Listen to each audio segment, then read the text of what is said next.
Shalom Bapak Ibu Saudara-saudari yang dikasihi dan mengasihi Tuhan. Kita bersyukur karena hari ini Tuhan boleh memberkati kita. Dan sebentar kita akan membaca kebenaran firman Tuhan untuk kita boleh mengerti apa yang menjadi kehendak Tuhan di dalam hidup kita, sehingga kita boleh tahu apa yang menjadi kehendaknya untuk kita lakukan di dalam kehidupan kita menjalani hidup sebagai anak-anaknya. Mari kita sebelumnya berdoa. Tuhan, terima kasih, kami mengucap syukur untuk kasih setiamu di dalam hidup kami. Kalau hari ini Tuhan kami boleh ada sebagaimana kami ada, itu semua karena kasih dan anugerah-Mu. Terima kasih Tuhan. Sebentar kami mau membaca dan merenungkan firman-Mu.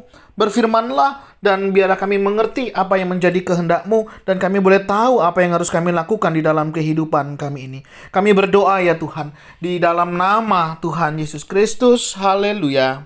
Amin. Ayat firman Tuhan yang menjadi renungan kita hari ini, sudah sampai di Amsal pasal yang kelima, ayat yang ke-7 hingga ayatnya yang ke-23. Saya akan membacakan ayat 20 hingga yang ke-23. Hai anakku, mengapa engkau birahi akan perempuan jalang dan mendekap dada perempuan asing? Karena segala jalan orang terbuka di depan mata Tuhan, dan segala langkah orang diawasinya. Orang fasik tertangkap dalam kejahatannya dan terjerat dalam tali dosanya sendiri.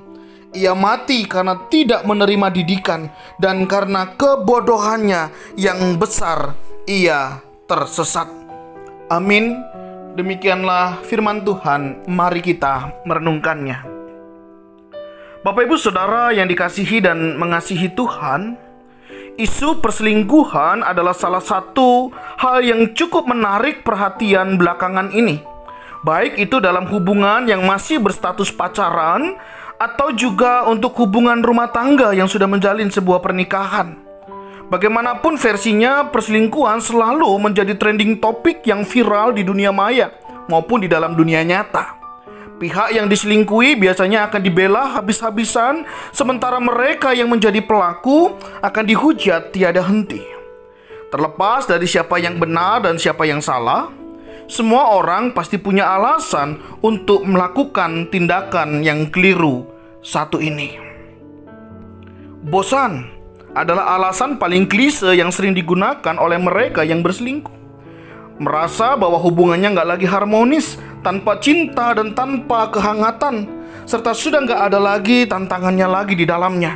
Sehingga hal ini dijadikan sebagai sebuah pembenaran perselingkuhan pun dianggap sebagai solusi atas rasa bosan tersebut. Oleh sebab itu Bapak Ibu Saudara, ini menjadi sebuah bagian perenungan untuk kita bersama pada saat ini. Seringkali orang melakukan itu dengan alasannya masing-masing. Oleh sebab itu, di dalam kitab Amsal yang hari ini kita baca, mau berbicara kepada kita bagaimana menasehati setiap kita untuk menjaga kekudusan kehidupan. Baik yang belum menikah dalam status berpacaran, ataupun mereka, setiap kita yang sudah membangun di dalam kehidupan rumah tangga. Amsal yang kita baca hari ini memberikan sebuah peringatan kepada setiap kita untuk kita tidak main-main, untuk kita tidak coba-coba melakukan dosa yang satu ini. Kenapa? Karena ada begitu banyak orang bisa jatuh dan mudah jatuh di dalam dosa ini dengan berbagai alasan yang ada. Bisa karena kurang perhatian, tidak adanya rasa cinta, tidak adanya kehangatan lagi di dalamnya. Oleh sebab itu saudara, Amsal mengingatkan kita, hai anakku, mengapa engkau berahi akan perempuan jalang dan mendekap dada perempuan asing? Penulis Amsal mau mengingatkan kita, kenapa kita mengingini pasangan yang lain? Bukankah kita sudah memiliki pasangan yang sah, yang resmi? Dan bukankah yang demikian yang harusnya kita lebih mengasihinya? Harusnya kita lebih menyayangi apa yang sudah diberikan Tuhan kepada kita.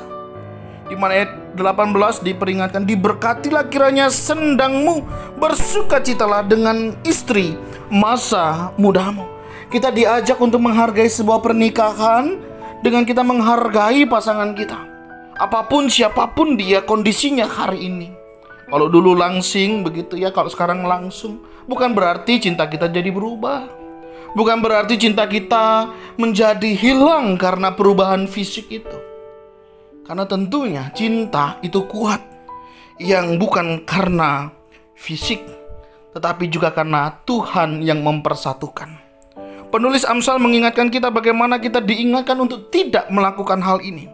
Kenapa, saudara? Ayat 21 dikatakan, karena segala jalan orang terbuka di depan mata Tuhan, dan segala langkah orang diawasinya. Ingat, Tuhan yang memberkati setiap hubungan yang ada. Dan Tuhan mau setiap kita boleh menjaganya. Firman Tuhan hari ini mengingatkan, ingat ya, Tuhan melihat dan semuanya terbuka di hadapan Tuhan. Kita bisa menyembunyikan dari orang lain, tetapi kita tidak bisa menyembunyikan di hadapan Tuhan. Kita bisa menyembunyikan dari orang-orang sekitar kita, tapi Tuhan yang akan membukakannya. Oleh sebab itu orang fasik tertangkap dalam kejahatannya dan terjerat dalam tali dosanya sendiri. Pada saat gak ketahuan, mungkin dia bisa menikmati, dia bisa senang-senang di sana. Tetapi ketika ketahuan, seringkali mereka menyalahkan orang lain, menyalahkan pasangannya, dan menyalahkan orang-orang yang ada di sekitarnya. Padahal orang fasik tertangkap karena kejahatannya dan terjerat dalam tali dosanya sendiri. Dia yang membuatnya. Oleh sebab itu dia jatuh di dalamnya. Ia mati karena tidak menerima didikan, dan karena kebodohannya yang besar, ia tersesat. Hal ini mengingatkan kita, ketika ada nasihat, ketika kita diperingati, mari kita dengar didikan itu. Mungkin tidak mengenakkan karena di tengah kita lagi senang-senangnya, kita dinasihati, kita diingatkan, tentu bukan hal yang nyaman, dan tentunya kita bisa tidak menyukainya. Tetapi ketika kita mau mendengar, hidup kita bisa berubah. Tetapi ketika kita membiarkan diri kita akan mengalami seperti orang fasik, akan mati dan tidak menerima didikan karena kebodohannya. Ia besar, ia tersesat. Bapak Ibu Saudara, firman Tuhan hari ini mengingatkan setiap kita, jangan coba-coba, jangan main-main dengan dosa-dosa ini. Dosa perselingkuhan, dosa perzinahan, apapun itu, Tuhan peringatkan kita untuk kita tidak main-main di dalamnya.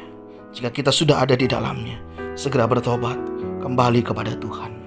Dan jika kita yang belum, jangan sampai masuk ke dalamnya. Kenapa?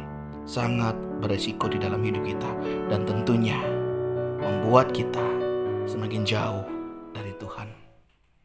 Mari kita datang kepada Tuhan. Tuhan, terima kasih untuk setiap hubungan yang Engkau sudah berkati. Kami mau berdoa untuk setiap keluarga, rumah tangga. Kiranya tetap setiap kami menjaga kekudusan kehidupan pernikahan kami. Kami sadar tidak mudah, ada banyak tantangan, ada banyak godaan ya Tuhan. Mohon Kau menjaga hati dan pikiran kami, untuk kami boleh tetap setia kepada pasangan kami, dan kami rindu Kau boleh memberkatinya.